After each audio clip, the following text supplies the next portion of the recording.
ጤና ይስጥልኝ የኢቲ ቦኖ ሚዲያ ተከታታዮች፣ የዕለተ እሁድ ዜናዎችን ይዘን ቀርበናል። እስከ መጨረሻው አብራችሁን ቆዩ። ዜናዎቹን በቶሎ እንዲደርሳችሁ ከታች ያለውን የደውል ምልክቱን ይጫኑ። ለጥሩ መረጃ ኢቲ ቦኖን ይምረጡ። ዋና ዋና ዜናዎች። በአውሮፓ በብዙ አገሮች ከፍተኛ የሙቀት ማዕበል ተመዝግቧል።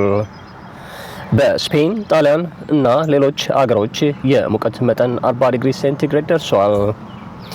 ሲኤንኤን አዲስ የአየር ሁኔታ መተግበሪያ ሲኤንኤን ዌዘር አፕ በአሜሪካ ጀምሯል። ይህም የድርጅቱ ዲጂታል አገልግሎቶችን ለማስፋፋት የተወሰደ እርምጃ ነው። የሲኤንኤን መስራች ቴድ ተርነር በ87 ዓመታቸው አርፈዋል። እሳቸው የ24 ሰዓት የዜና ስርጭት በመጀመር በዓለም ሚዲያ ታሪክ ትልቅ ተጽዕኖ አሳድረዋል።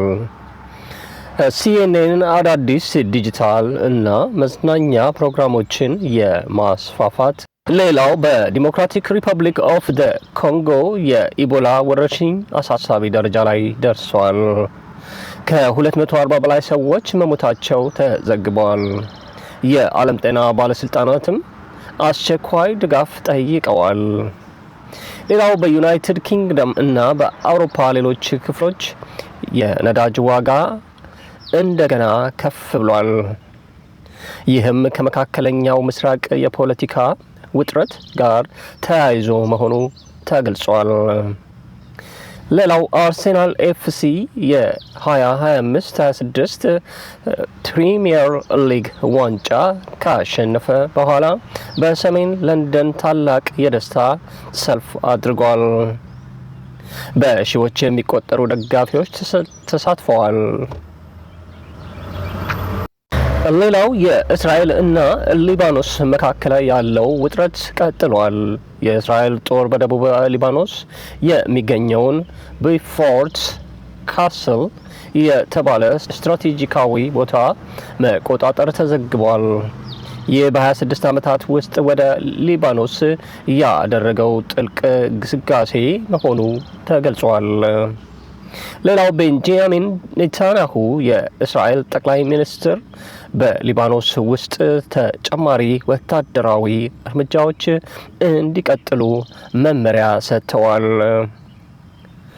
ዓላማውም የሂዝቦላ አቅም ማዳከም መሆኑ ተገልጿል።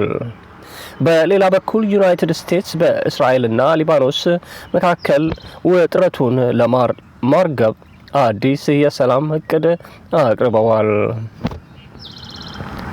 ይህ እቅድ ግጭቱን በዲፕሎማሲ ለማስቆም ያለመ ነው። እስራኤልና ኢራን ጉዳይ በተመለከተም የሰላም ውይይቶች እንዲቀጥሉ ዓለም አቀፍ ጥረቶች እየተደረጉ ነው።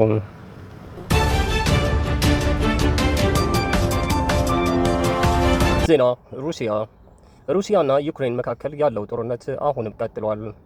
ሩሲያ ፕሬዝዳንት ቭላዲሚር ፑቲን ጦርነቱ ወደ መጨረሻ እየተቃረበ መሆኑን ተናግረዋል።